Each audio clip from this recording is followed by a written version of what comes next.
Hi, and welcome to Off the Top Rope with David Shadrick.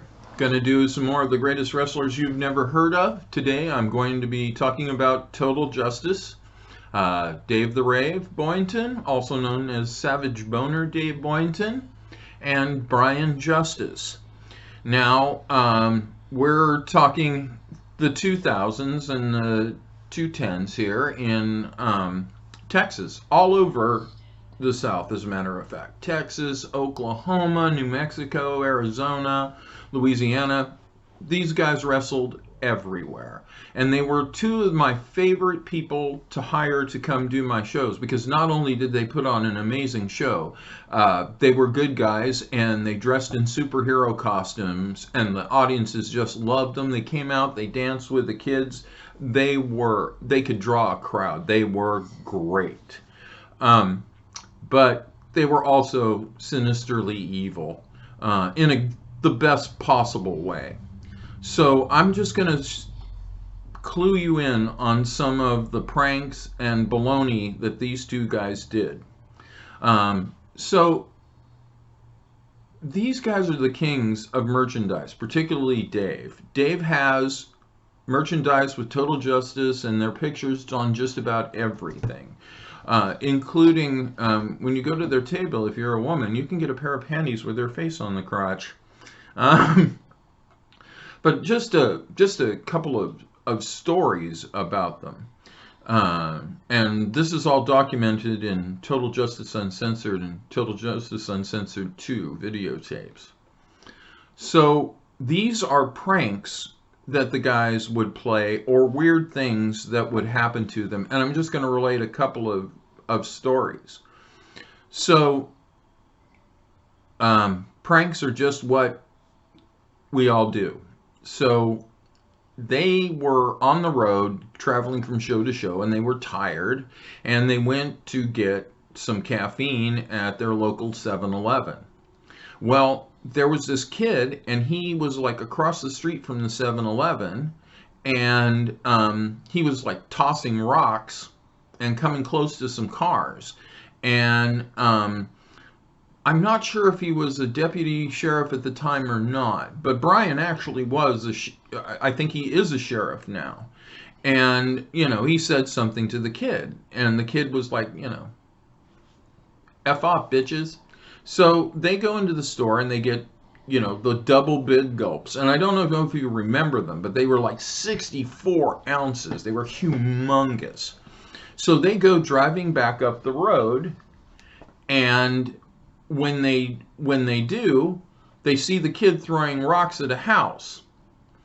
So they also see a cop car coming the other way.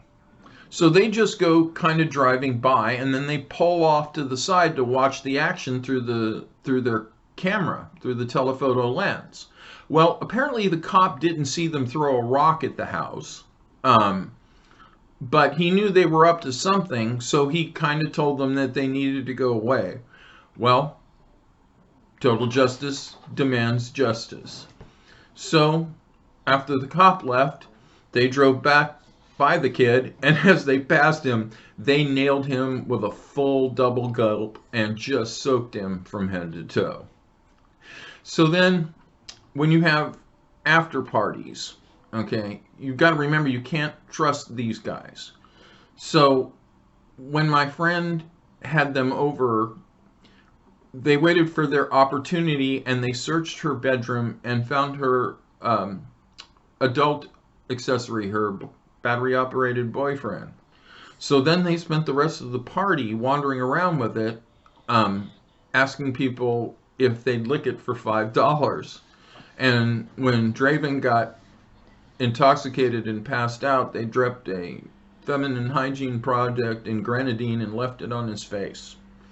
Kind of gross. However, I'm telling you these stories to the lead up on the time when they had to spend the night at my house.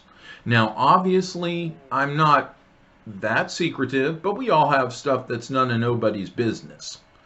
So I became famous because I completely distracted them. And the way I did that was I had a friend who bought out the inventory of a video store in the porno section because the new owners didn't want porno, and they sold him the tapes for like a dime a piece. So he gave me these things all the time. So I had a box of porno tapes, literally 20 porno tapes. And when they walked into the house, I gave them the box of porno tapes and I said, there's the TV and the VCR. They spent the whole night watching porno tapes and never searched my house. So, yay. So I want to give a shout out to them. I believe that the Savage Boner's still wrestling out there. He's really an awesome performer.